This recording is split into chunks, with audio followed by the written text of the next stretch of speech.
I'm John Moorhead, and this is the podcast for Multi-Faith Matters. And today I'm privileged to have as a guest a scholar of new religious movements that I've followed for quite some time, George Chryssides.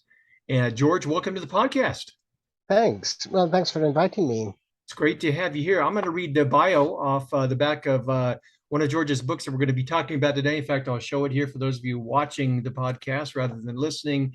We're going to be talking about Jehovah's Witnesses, a new introduction. And George Chryssides is an Honorary Research Fellow in the Department of Theology and Religious Studies at York St. John University in the UK.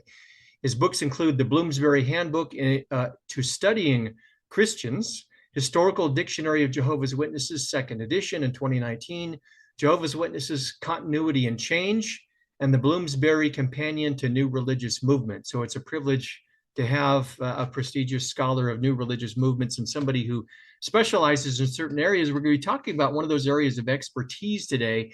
And I always like to begin with a little personal background. What is it that gave you the scholarly and personal interest and passion in pursuing a study of Jehovah's Witnesses?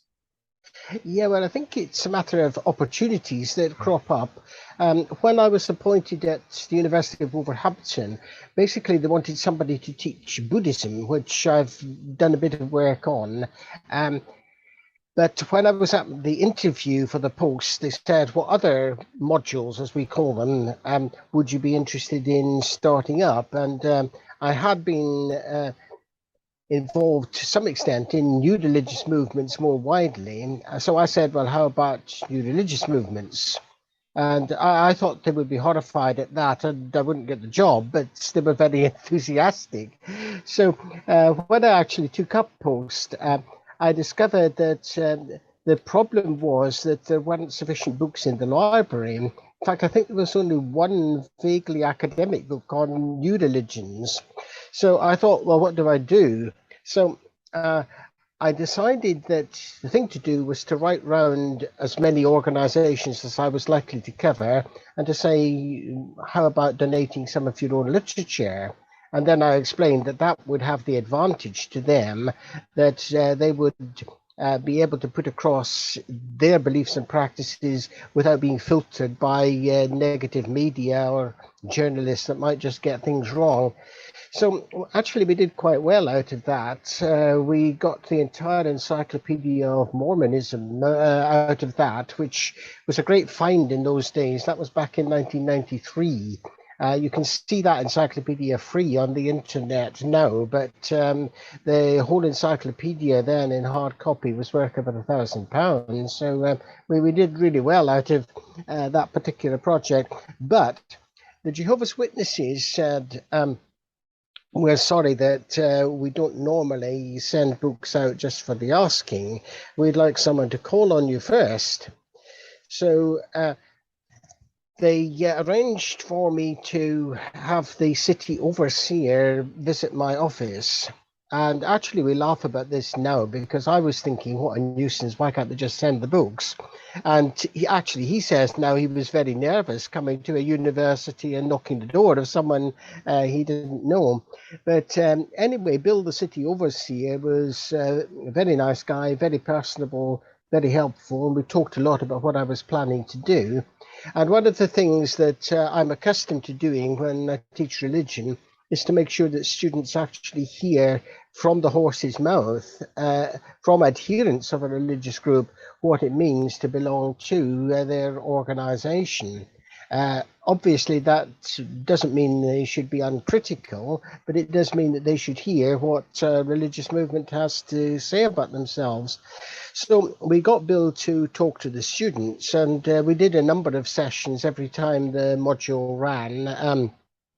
He would say a bit about the witnesses. I would give my own exposition. And that was good for me too, because if you're talking about Jehovah's Witnesses in front of a Jehovah's Witness, you then realize that you need to watch what you say. You need to get things right. And you have to be careful about jokes that you make. I mean, eventually we did get to the point where I could tell him some of the jokes that are going around about Jehovah's Witnesses, and he'd laugh at them. But it takes quite a bit of building up of a relationship like that. And Bill said to me, his family were, I mean, obviously they were witnesses as well. He said, why don't I go and introduce myself to them? They run a stall at Dudley Market. So I was a bit apprehensive about going to a stallholder when I wasn't intending buying anything from them. But his family, who were behind the counter, were extremely nice and seemed very pleased that I had made that contact. And relationships developed from there. I started to attend the occasional Kingdom Hall meeting to see what that was like, and the relationship built up. It also became apparent that there hadn't been a good book written from a scholarly perspective since 1976, which was when James Beckford's The Trumpet of Prophecy was published. And that was a sociological study. So my approach is a bit different. I was trained at a Church of Scotland seminary about half a century ago. So I'm interested in the theology of an organization. What do they believe? What do they practice? And that's basically been the theme of my writing. I'm not quite so interested in statistical trends and what sort of people join, what occupations they have, which was very much Jim Beckford's approach, which has its place, of course, but I'm better qualified on the doctrinal side. So that was why Exploring New Religions came out, I think that was 1997, which had something on JWs, but wasn't exclusively on them. And then the Scarecrow Press, as they were then called, were doing a series of historical dictionaries, which were reference works about religions and ideologies. And I did the one on new religious movements. And then the series editor was wanting someone to do Jehovah's Witnesses.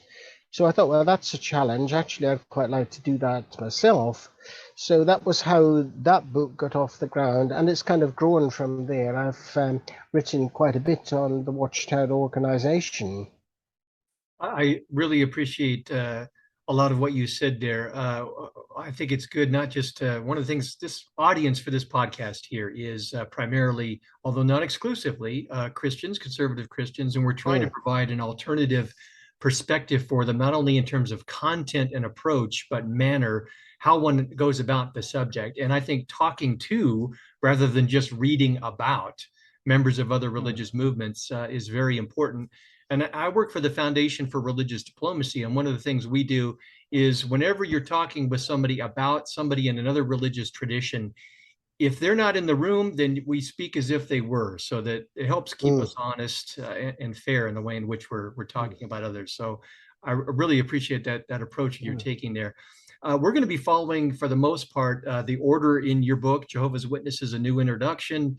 I think I changed the order up a little bit in the way I've outlined some of the questions, but we'll put a link in that in the program notes so folks can seek that out, as well as some of your other books. So let's begin with the history. How did the Jehovah's Witnesses and the Watchtower come to be?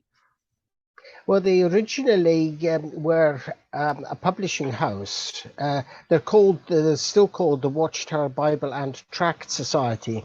And that was the original idea, that they would just produce Bibles and tracts.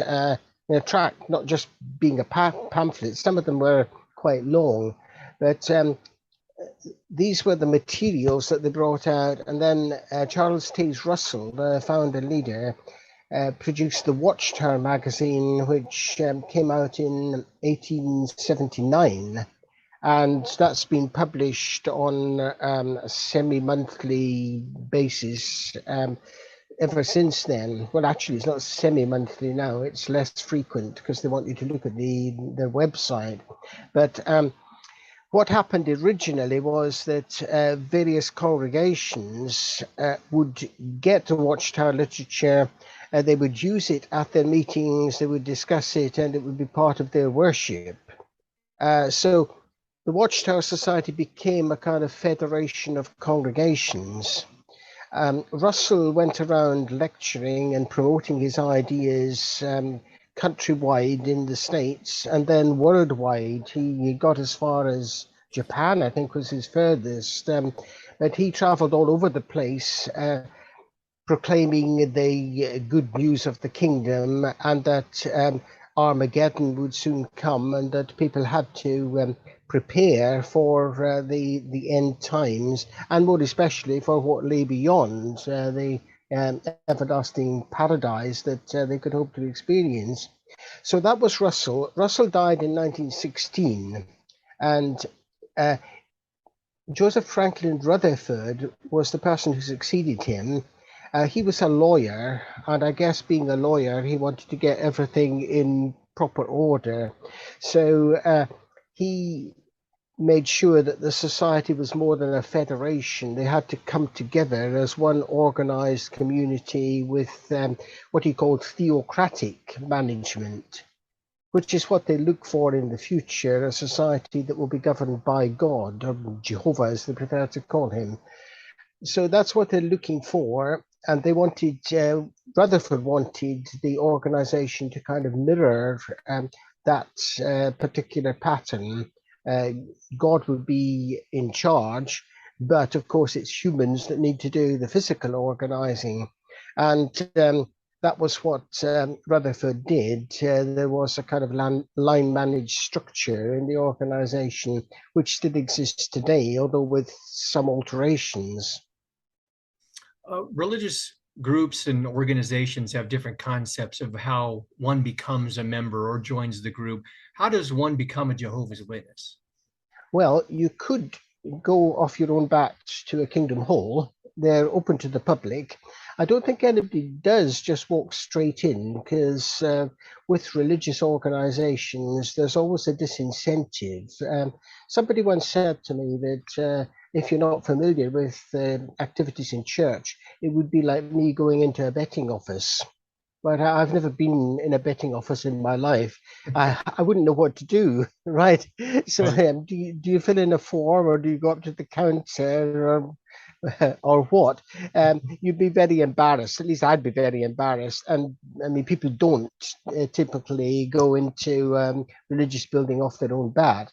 So in the case of Jehovah's Witnesses, your likely initial contact would be somebody coming to your door. That's what they've had a reputation for in the past. And Joseph Franklin Rutherford, actually, he made it a condition of being an elder that they did house-to-house work. So they've done that ever since, with the exception of the pandemic years. Actually, they'll be back in September. That's their latest policy. The other thing that they do, which started around about 2012, were the literature carts that you see in the street. They find a place where there is likely to be high footfall, and then they will set up their cart. And generally speaking, they're not proactive. They don't grab hold of you in the street and say, would you like to be interested? They wait for you to approach them. So if you do that, then they might give you a copy of the Watchtower or Awake magazine. They're not so keen on handing out books now, because when they've done that in the past, members of the public have taken them and then they put them in the next trash can. So they don't want to waste their, as they see it, important material. They want to make sure that it finds a good home. So the literature cart is one way. The modern literature carts actually have a QR code on them, so you're encouraged to use your smartphone and go high tech. And then if you do that, you'll get onto their website, jw.org. Now, from there, you can undertake a Bible study course, which, what's its name again? Enjoy Life Forever, that's what it's called. They've had various key publications that they've used on these Bible studies, as they call them. Now, that would be the next stage up from the literature cart and the house-to-house call. If you express an interest, in not too long, they would say, would you like to do a Bible study? Now, a Bible study isn't perhaps quite what Christian evangelicals would think of as a Bible study. They don't pick a book of the Bible and go through it with you. It's not like the Scripture Union or organizations like that will have a passage for the day that you reflect on. The course is designed to take you through the key beliefs and practices of the Watchtower organization. So it will be thematic rather than Bible orientated to start off with. Now, Enjoy Life Forever, that's slightly more high tech because a lot of it is online. To avoid wasting printed material, they prefer to give people a kind of sample hard copy if that's what you want, and then they would direct you to the online parts of the course. I think there is a big hard copy book of Enjoy Life Forever. I haven't actually seen it, but I believe that not being into high technology won't be a bar to having the teachings explained that way. So somebody will go through it with you, either online or in your home, or they can arrange for a mutually convenient place. If you say, well, I'd like to meet up in a cafe, you can do that and go through the Bible study course with Jehovah's Witness. So if you get that far, then they'll invite you to a Kingdom Hall meeting. That will be the next part. Well, you don't need to finish the course before you go to the Kingdom Hall, but that will be the next step up from just talking to somebody at your home. At the Kingdom Hall meeting, you would get the feel of what the Watchtower Society does when it gathers together as a congregation. In due course, you would be asked if you'd like to consider baptism. So baptism is the point, well, as with any Christian organization, where you actually express publicly your commitment to the ideals of the organization. Baptisms would normally be carried out in a convention because baptism is by total immersion. So the average Kingdom Hall doesn't have the facilities for that because it's too small. So the convention is a better place. There are often thousands of people attending that rather than just about 150 or so. So your profession of faith would really be public. And from then on, you are a member of the society. You're subject to its disciplinary procedures. If you're not living an appropriate life, you could then be disfellowshipped. I should have said, by the way, that before you can be baptized, you can't just say, I'd like to be baptized now. The elders would need to meet with you, and they go through quite a long list of questions to make sure that you have understood the principles behind the Watchtower organization. And make sure too that your lifestyle is up to the standards that are expected. For example, a question that's on the list is, do you smoke? So Jehovah's Witnesses don't smoke. Therefore, if you did, they would say, well, you're not quite ready for baptism yet. You need to take steps to give it up, and then you might be eligible once you've done that. You might ask about your alcohol consumption. If you're living with a partner, are you married? All these things would be matters that the elders would need to be satisfied on. So people that say people just join the society because it's a pedophile's paradise, I've heard that one as you have. That is utter nonsense. If you wanted to abuse your position in a religious organization, Jehovah's Witnesses would really be the last place you ought to consider, because the requirements for entry are indeed very stringent. It sounds like it. That's fascinating, and kind of related to that.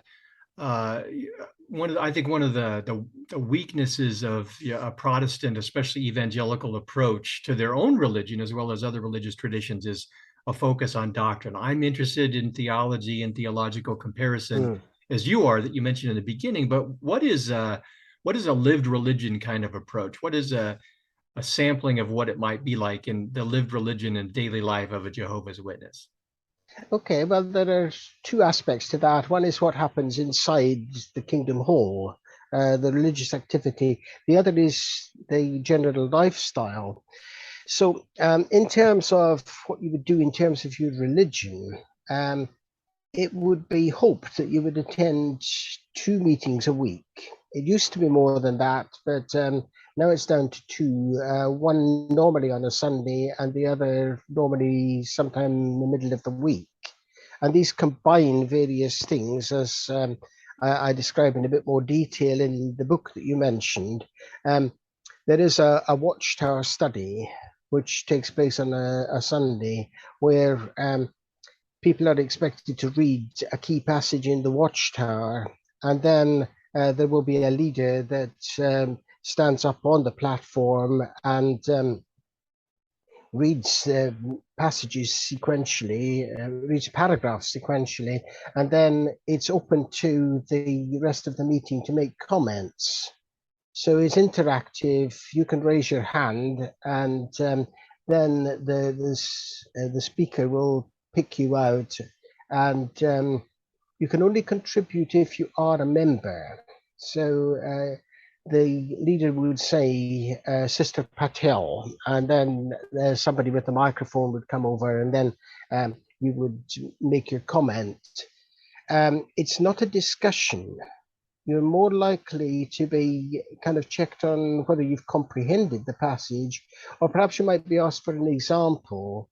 For instance, if the passage was about forgiveness, a question might be, can you tell us an example of when you've forgiven someone for some wrong they've done? And then someone would come up with an instance of that. It's all lay-led, but people don't dress up in robes. They don't light candles or burn incense or anything like that. And it's men only that take part in the speaking from the platform. Women can do what they call demonstrations. So usually in the midweek meeting, they might have a little slot where some people, usually women, go up on the platform, and then it's a kind of role play. They'll perform for the congregation how they might approach someone at a door. And then the other woman is the householder who might raise objections. She might say, I'm too busy right now. And then the other will make the response, perhaps I can come back at a more suitable time. You know, they go through this kind of rehearsing of typical situations and what you might say. Now that things have gone higher tech, sometimes they don't do it with real people. They might just show a video clip or a cartoon of people doing that. So, I mean, that's what the meetings are like. There are conventions that they all look forward to. Some of them are area conventions, some of them are national conventions. So these have a large audience. The last one I was at, I think, had 9,000 people there. So big support for the convention. You're also encouraged to do house-to-house visiting, what they call publishing. Whereas publishing means proclaiming the good news. You publish abroad the good news of the kingdom. So it used to be that there was a weekly requirement of people to do that.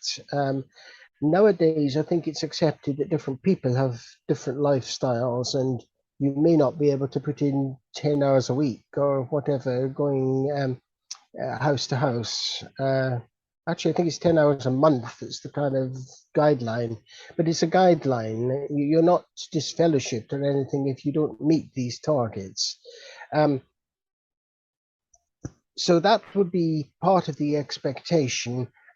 When you've done your house-to-house publishing, you fill in a little card that you're supposed to return to the elder or ministerial servant who collects these, and then that goes to compile the statistical information that you'll find online, which is collected every year. So that's the Kingdom Hall activity. in terms of everyday life, then there aren't particular rules apart from the rules that would be expected of any Christian, like not committing adultery, not stealing. You can drink alcohol, but in moderation. They don't smoke, as I mentioned. In terms of your occupation, Jehovah's Witnesses tend to favor trades rather than professions for a number of reasons. One is that they think that university life might get you into bad associations, as they call it. That's based on 1 Corinthians 16, verse 33, where Paul says to the Corinthians, avoid harmful associations. So if you're at school, at university, you might come across people that lead you into drugs or alcohol abuse or promiscuous sex. There are all these temptations. So they're not exactly a close community, but their friendships tend to be with their own groups of people. So I'm a kind of exception to this, I think. They will socialize with us, but that's kind of unusual. They obviously don't think I'm a harmful association, fortunately. What else should I be saying about lifestyle? They go in for trades partly because they want to avoid greed. Massing material wealth is not an ideal that they favor. Also, if you're self-employed, you're that bit more flexible to do house-to-house work, or what they call pioneering work, which means going beyond the bounds of duty in terms of Kingdom Hall missionizing. So window cleaning, for example, is a favorite profession. Our windows are cleaned by Jehovah's Witnesses, which I guess it was when we moved in here first, we couldn't actually get window cleaners, and Bill, the city overseer, had told students that Jehovah's Witnesses come from all walks of life. So I said to him afterwards, does that by any chance include window cleaning? And it does. It's quite a favorite profession because a window cleaner tends to be self-employed. You can decide when you clean windows and when you don't. And if you want to deliver Watchtower magazines or whatever, instead of doing your paid employment, then you're free to do that. If you're a lawyer or a teacher or whatever, you've got to turn up at the agreed times. That's not to say that there aren't Jehovah's Witnesses in these professions. There are, but the general pattern is that the tradespeople rather than professional people. I find the lived religion aspect of people in different religious traditions fascinating, so that's very helpful. Let's talk a little bit about the theology. What are some of the unique theological teachings that they have, their approach to the Bible, and of course, they're known for emphasizing prophecy. There's a lot there. Can you unpack some of that? Well, the first key principle is that they believe in the inerrancy of Scripture. Now, it's slightly inaccurate to call them fundamentalists, because fundamentalism involves a bit more than just inerrancy of the Bible. The people that assembled at the conference in Niagara in the late 19th century formulated 5 principles of fundamentalism. Inerrancy of the Bible was one, the virgin birth was another. What were the other 3? There were 5 principles. Another was the deity of Christ, which they don't accept. Another is the physical resurrection of Jesus Christ, which again, they don't accept. They accept the resurrection, but say, well, it wasn't physical, it was spiritual. But that's kind of jumping ahead. The theology is part of a system. It's based on the Bible. When they talk about prophecy, that's often misunderstood. They don't have any new revelations, but they're not like Joseph Smith or Sun Myung Moon or these figures who have claimed special access to God or to angels or whatever. Their theology is entirely derived from the Bible. So in theory, at least, you ought and I ought to reach the same conclusions as them if we studied the Bible in that way. So that's the first key principle. And what they will then say is that the Bible talks about the situation in the early church, which was the kind of ideal that Jesus had for his followers. At a fairly early stage, Christianity, they claim, became corrupt. It imbibed ideas from Greek philosophy and from other religions and became corrupted. It became apostate in their words. So their aim fundamentally is to restore Christianity to its original form. So things like house-to-house work, that's based on the Bible. Acts 16, verse 16, talks about the early believers going from house to house, which they take to mean what they do, going from one door to another, offering you their message. So they would also note that the Bible doesn't indicate the key ideas that Christianity has latched onto at this later stage. The Bible, they say, doesn't assert the deity of Christ. It doesn't say that Christ was God himself. It doesn't say he was one of three persons that forms a trinity. So they're going back to what they perceive as Bible standards and getting back to that. Things like celebration of Christmas, for example, they will say that, again, that's syncretism. Christianity imbibed the Roman Saturnalia, and that's ultimately why Christians celebrate it, but they want to avoid it. Similarly, Easter, they say, is a pagan festival. So you don't celebrate that. It was an ancient fertility rite, they say, so avoid that. So these are things that they want to shed. They don't want to be part of a religion that has got these accretions. So they will also say that one has to go by what the Bible actually prescribes. So Jesus never says, you must celebrate my birthday. The early church didn't say you must celebrate my birthday or you must celebrate Jesus' resurrection by celebrating Easter. So they don't. On the other hand, the Bible does say, go and baptize all the nations in the name of the Father, Son, and Holy Spirit. So baptism is something that is very much on their agenda. Jesus said, do this in remembrance of me at the Last Supper, or the Lord's evening meal, as they prefer to call it. So they will celebrate that annually in the memorial service. So one has to look to the Bible to see what one should believe and what one should practice. So that's really the key to the lived religion of Jehovah's Witnesses. Well, given that their self-perspective is that they are trying to really be biblical, even though we might disagree with that, what is their stance then, their perspective on other groups that would consider themselves Christians they would have strong disagreements with? I know the Latter-day Saints believe that they're a restoration of original Christianity.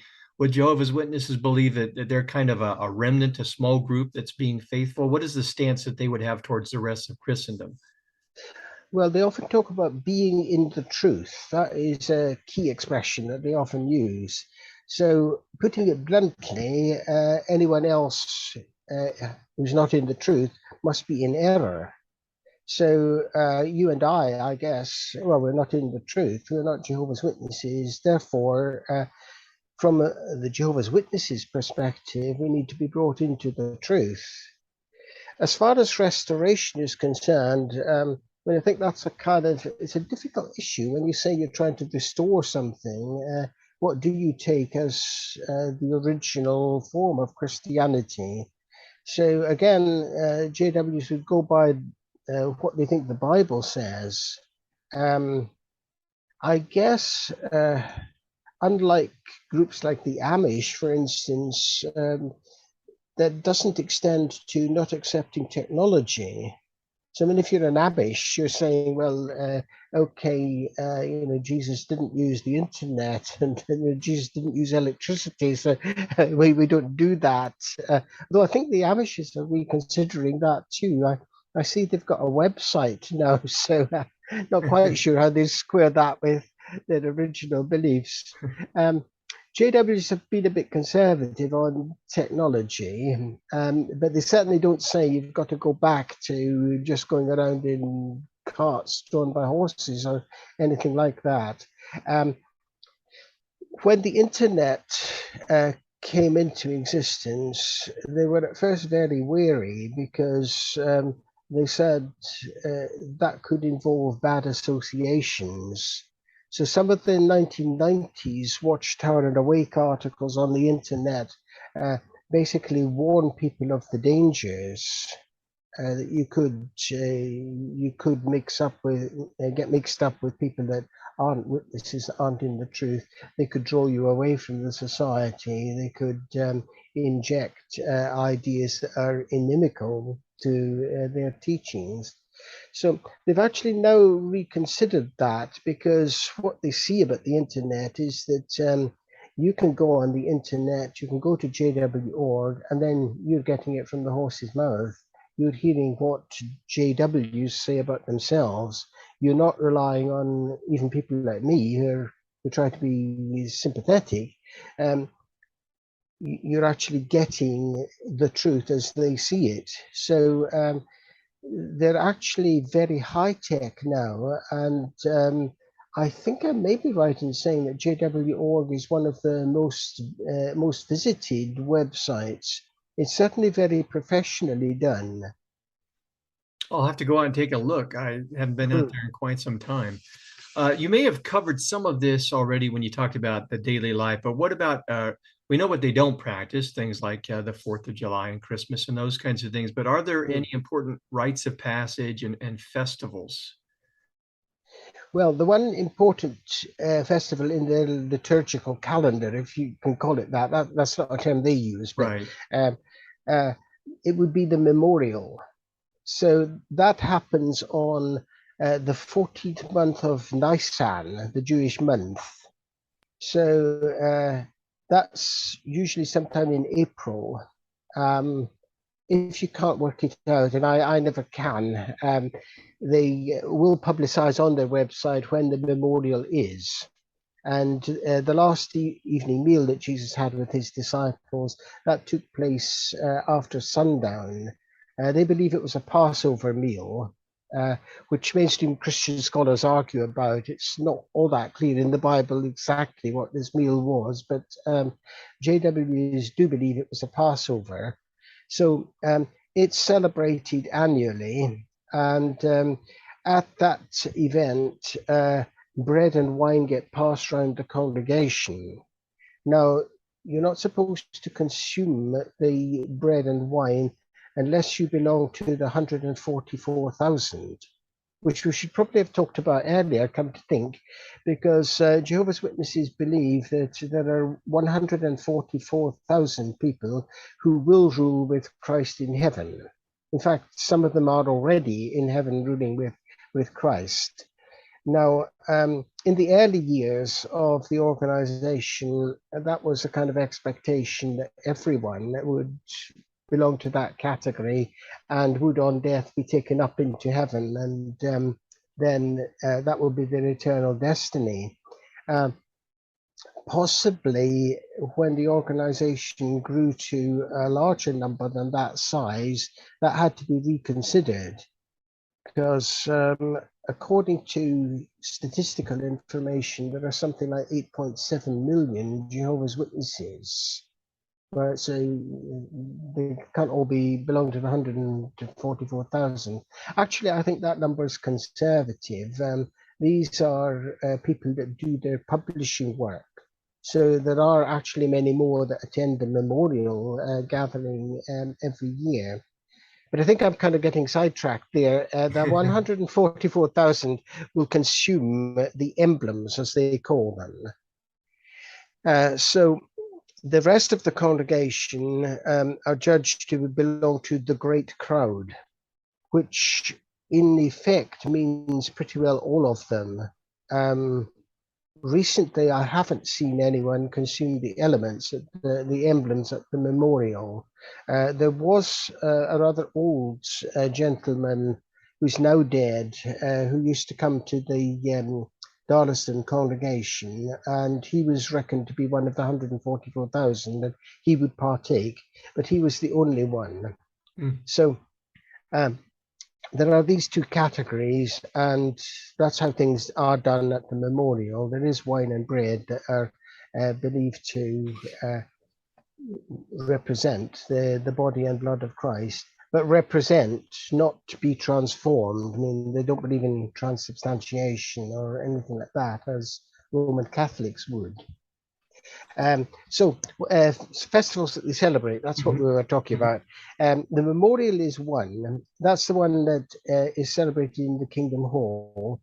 They have conventions, as I mentioned. There aren't fixed dates for that, unlike the memorial, which has got a definite date attached to it. Outside the Kingdom Hall, they will celebrate anniversaries, wedding anniversaries, I should say, because they think marriage and family life are important. So it's quite common, if you go to a Jehovah's Witness home and see lots of cards around the place, the chances are that that's their wedding anniversary. And they're usually very proud of that. And they will celebrate in whatever way they think is appropriate. Witnesses are often portrayed as people that don't have much fun because they don't celebrate Christmas and don't have birthdays, but that's far from the case. There are anniversaries, and also some families institute what they call a presents day. So instead of Christmas, they'll say, well, okay, we don't celebrate Christmas, but I'd like to give you a present.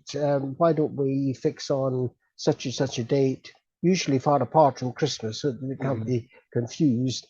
And then we'll exchange presents as a family. So they do that as people might do if it was Christmas, but possibly in a more modest way. They don't really go along with all the commercialism of Christmas, and they see that as one of the problems. Well, unfortunately, the Jehovah's Witnesses have had their own challenges and some controversy, and the media tends to focus on that quite a bit. We would be remiss if we didn't at least acknowledge and unpack some of it, like this the process of disfellowshipping, blood transfusion issues, and some recent controversies over sexual abuse. Can you talk to some of those things? Okay, well, blood transfusion, they certainly don't accept blood transfusion because they believe that that was the implicit command that God gave to Noah. He said that one had not to imbibe, or I think with Noah it said eat the blood. So a blood transfusion is not eating, but one of the principles that Jehovah's Witnesses have is that the commandments in the Old Testament, or in Hebrew Aramaic scriptures, as they call them, they are Old Covenant. They're not binding on people unless they're reinforced in the New. Right, so in keeping the Sabbath, for instance, that's Old Covenant, but it's not reinforced in the New. They don't, they're not like Seventh-day Adventists that insist on meeting on a Saturday, for instance. But getting back to blood, that instruction to Noah is reinforced in the New, because in Acts 15, I think it is, First Council of Jerusalem, where there's a controversy about the Jewish dietary laws, they reached the conclusion that they should abstain. The early apostles reached the conclusion that they should abstain from things strangled and from blood. And the word used is abstain. So that doesn't just mean eating, according to Jehovah's Witnesses, that means any form of imbibing. So that is why they object to blood transfusion. I think, although they do acknowledge that there are people that have died as a result of refusing blood transfusion, equally they will point out that there are people that have died precisely because they have had a blood transfusion. Certainly in the news in the UK right now, there are people that are being compensated because they had contaminated blood given to them in a hospital. So that's why they object to blood. They say it's a violation of the Noahide law as interpreted by the Council of Jerusalem. It's also worth saying that actually most people don't ever need blood transfusions. So to say that that's part of their lifestyle, I think is somewhat misleading. I don't think I know any Jehovah's Witnesses that have been offered blood transfusion at any point. I've read about them. I've been an expert witness in cases that have involved blood transfusion, but it's not normally a big deal for very many of them. Disfellowshipping was the other thing we mentioned. What happens to be disfellowshipped? You need to have committed an offence that has two witnesses, which is what the Bible teaches. So if there's only one witness to a crime, then unless you're prepared to confess in front of a judicial committee, you're not disfellowshipped. Disfellowshipping is not quite like expulsion because you can ask to be reinstated. If the elders are satisfied that you have suitably repented, then of course repentance and forgiveness are Christian principles. So a lot of people that are disfellowshipped are readmitted. I seem to vaguely recall one of the researchers at their headquarters telling me that something like a third of disfellowship members actually came back into the society. So it's kind of like, I guess, being suspended. You can still attend Kingdom Hall meetings, and they would encourage you to do that. It used to be that you were told to sit at the back and enter and exit without speaking to anyone. That's been slightly relaxed now. You don't actually have to sit at the back, but I think it's is it the Epistle of James or the Epistle of John? I can't remember which off the top of my head, who says that you mustn't speak to an errant member. You mustn't even say good day to them. So it is quite a strict sanction if you're disfellowship. The rest of the congregation may not speak to you unless you are part of a family. So if you belong to a family, then the family can engage in normal social interaction, but they mustn't talk about religion, because if you're disfellowship, then you might be spreading wrong ideas about your religion. It's also not true that if you're disfellowshipped, then you'll be thrown out of the family home. That is a common misconception. You might be thrown out of the family home if you persist in behavior that is unsuitable for the family household. For example, if you were disfellowshipped for alcohol abuse and you were still living in your family but came home drunk every night, then the father of the family might say, we're not having this, you'll need to live somewhere else. And that may be what lies behind some of the stories about people being kicked out with no home to go to. I've only once known somebody who was disfellowshipped, and he did come back after a fairly short time into the congregation. So there are misconceptions, I think, about that. Sexual abuse, well, that often crops up. The Daily Telegraph has run a podcast in the UK recently about precisely that theme. a lot of these stories that you hear about sexual abuse are actually old stories that are resurrected. One of the things that Jim Beckford pointed out was that the media have a habit of summary, forgotten the term he uses, but he means that they revive old stories and present them as if they're novel. And that, I'm afraid, was what the Telegraph did. The two stories that they covered in the UK, and the most recent one was actually seven years old. It was a pretty nasty story. I was actually asked to write an expert witness report on it, so I read all the details. But I guess that's another story, the particular case. In the other case they reported, I read the legal report, and that was rather horrific. In that particular instance, I think my verdict would be that the congregation handled that one badly. And unfortunately, like everyone, congregations make mistakes. And JWs haven't been 100% on the ball when it's come to reporting these stories. They also do say that you should, if you think you've been sexually abused, you should report it to the police. Now, their two-witness rule is often misunderstood, because that is an internal rule as far as congregations are concerned. So they're not saying if there aren't two witnesses, everything's okay. Now, a judicial committee can't do what the police do. They can't consider forensic evidence, for example. They're not qualified to do that. So the police can, on the other hand, and they can enforce the law. As one of the circuit overseers once said to me, the Watchtower Society deals with sin, the police deal with the law.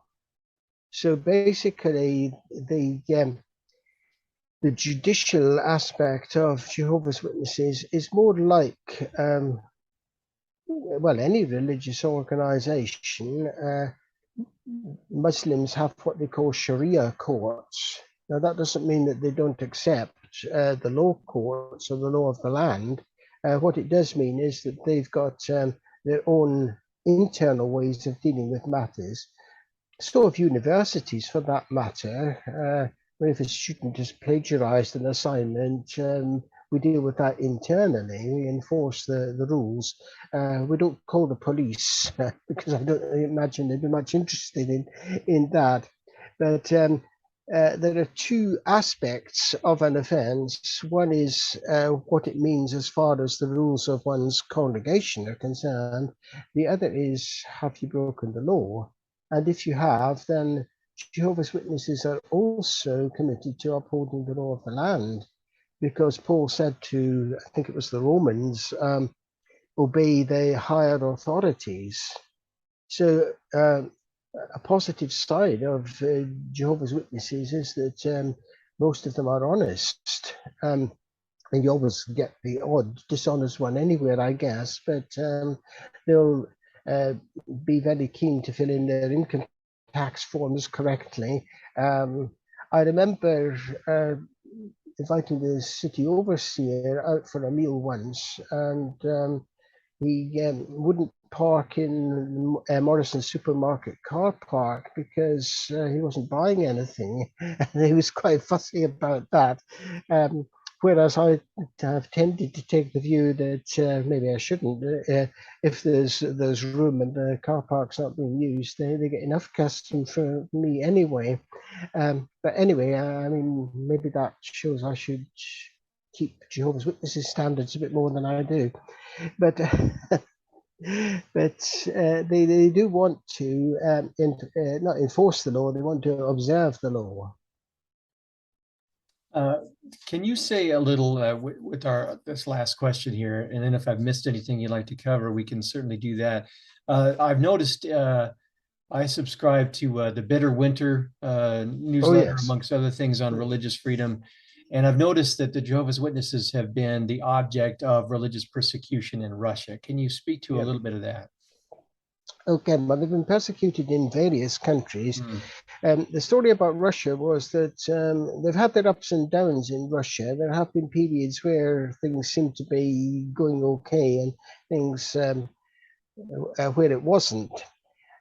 In 1997, there was a requirement that there should be state registration of any religion. Now, that can be an advantage or it can be a disadvantage. It depends how things go. They successfully registered, but then in 2002, this was no doubt in the wake of the 9/11 Al-Qaeda attacks in the States. The Russian government passed a law called On Combating Extremist Activity. Now, what they decided was that the Jehovah's Witnesses were an extremist organization. And in 2006, they tightened up the law to make it clear that you didn't actually need to commit or promote acts of violence in order to be reckoned to be extremist. So they were encouraged also by the Russian Orthodox Church. The Russian Orthodox Church has never been terribly keen on forms of religion that have challenged their authority, because I guess, like Jehovah's Witnesses, they also claim to be the one true religion. In 2017, aided by a particular gentleman by the name of Alexander Dvorkin, they started not just a ban on Jehovah's Witnesses activity, but there were raids on JW properties. All the activities of the Watchtower organization were banned, properties were raided, and all their assets were confiscated. People have been put in prison. Some of them, I'm told, have been tortured. It has been quite a horrendous time for Jehovah's Witnesses in Russia, and the situation doesn't really seem to be improving in any way. There are various human rights organizations, obviously, who have said, well, it's not a matter of what they believe, it's a matter of how they're treated, and let's make sure that at least they have the right to religious freedom. But there isn't a right to religious freedom in Russia. We've covered a lot of ground, and we've hit the main points in your great book, Jehovah's Witnesses, A New Introduction. Is there anything that I missed that you would like to cover? Well, there's probably lots that we've Oh, missed. That was sure. why that's why I've written several books on the Jehovah's Right. Witnesses. I mean, I guess the thing to say is that if people want to know a bit more about life as a Jehovah's Witness, then they can read the book. Fortunately, this is a shameless self-promotion, but it's available in paperback, which you don't often get for a first release of a book, and it's not too expensive. I think it's also available online, not freely online, but Right. you can get a Kindle edition. So it was meant to be a kind of user-friendly or reader-friendly introduction to Jehovah's Witnesses, and it was originally construed as part of the Bloomsbury series. They had a series of what was it called? Guides for the Perplexed. I don't know if you know that series at all, but they had Mormonism, Yes. a guide for Yeah. the perplexed, and so on. So I did say to them, why hadn't they done Jehovah's Witnesses? I'd be interested in doing a volume. So at first they said, yes, that's a good idea. Then they said, we're actually running that series down. Would I consider doing a freestanding book? And could I make it just a little longer? So the book is a little bit longer than the Guide for the Perplexed series. That series was 60,000 words. My one is 80,000, which is just a bit more substantial. But the idea of the book was that it should be accessible. It shouldn't use lots of formidable jargon, which unfortunately you get so often from academics. And having agreed to do the book, I thought that I need to make it a bit different. I can't just summarize the previous books that I've done. So that was when we had the idea, why not make it something about the lifestyle of the Jehovah's Witnesses? JWs has lived religion. How would you go from meeting witnesses at the door to becoming a full practicing witness? So that's the theme, that's the idea behind the book. And I hope that whether one agrees with either my ideas or Watchtower Theology, that at least it promotes a bit of understanding about the witnesses. Well, that's my hope as well. And I will again include a link to that book and your other books as well in the program notes. And hopefully folks who have watched and listened to our conversation can at least begin to have a little more understanding and pursue your further works as well. George, I want to thank you so much for taking the time to be on the podcast. No, it's my pleasure, and thanks for the invitation. This is great. I want to thank my not only my guest, but my viewers and listeners. Again, this is the podcast for Multi-Faith Matters. Until the next episode.